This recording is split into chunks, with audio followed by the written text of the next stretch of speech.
Nathan Zegura with a special edition of the 2-Minute Drill brought to you by University Hospitals. As you can see, we are at the 2022 NFL Scouting Combine in Indianapolis, back for the Combine for the first time since 2020. And while things will get kicked off on the field later in the week, today was a day for general managers and head coaches around the National Football League to do their media availability. And Browns general manager Andrew Berry spoke today. Tomorrow will be head coach Kevin Stefanski, and AB, as always, not going to give a lot away in these press conference situations, but he did say that he's talked with Browns quarterback Baker Mayfield and that Mayfield is doing well in his recovery from surgery and that the team is very excited to get their starting quarterback back healthy for the 2022 season.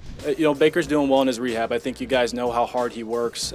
He's worked his tail off since the surgery. He's right on track. I talked to him right after the surgery. He was a little bit groggy. It's the first time he's ever had surgery in his entire career, but he's worked really hard, and we feel good about his progress. Berry also noted that Jack Conklin is ahead of schedule in his recovery from that patella tendon injury. The Browns restructuring Conklin's contract, so he will be the team's starting right tackle once again in 2022.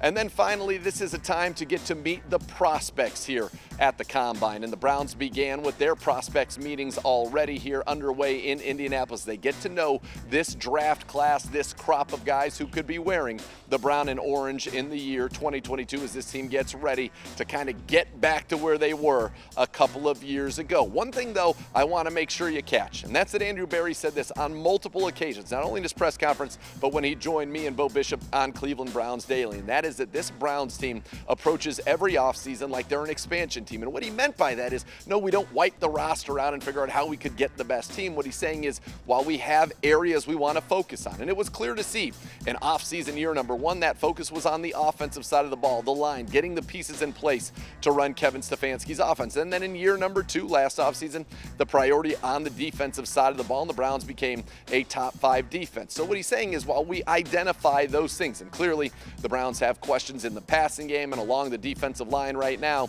but what he means is we need to be ready to pivot. We need to be ready to be available, to be open to opportunities to improve this franchise, even if those are opportunities we did not expect to have. And so the quest to improve this team and get it back to where it was just 2 years ago, but beyond that, the goal, obviously, to win the Super Bowl begins in earnest right here in Indianapolis at the NFL Scouting Combine. Prospect meetings, prospect evaluations, and of course, some of that business, beginning to talk with some of the free agents and their agents of the guys currently under contract with the Browns to figure out how they can keep them with the team going forward. So we'll have these for you every day here from the Combine as things get underway. Again, tomorrow, head coach Kevin Stefanski will be at the podium and with us on Cleveland Browns Daily. This has been a Scouting Combine edition of the 2-Minute Drill from Indianapolis, brought to you by University Hospitals.